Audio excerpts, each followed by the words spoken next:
দুপুরে খাবার খেতে বসেছি। খাবারে রয়েছে ডিম ভাজি, কাঁচা লঙ্কা ভাজি, করলার সবজি, ট্যাংরা মাছ, বড় মাছ দিয়ে গোল আলুর সবজি। একদম গামা গামা করে একটা মাছের ঝাল তৈরি করেছে গোল আলু দিয়ে।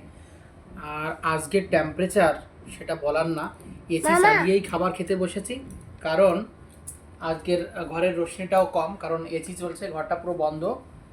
আর এই কারণে যে বাইরের আলো আসতে পারছে না, তাই একদমই কম। আমার কিন্তু ডিম ভাজা খুবই ভালো লাগে। আপনাদের কার কার ভালো লাগে কমেন্টসে জানাবেন। ডিম ভাজা থাকলে আমার আর কিছুই লাগে না।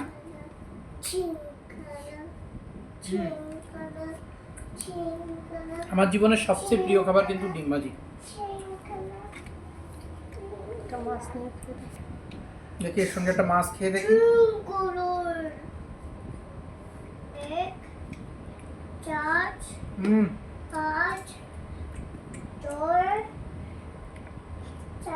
বাহ,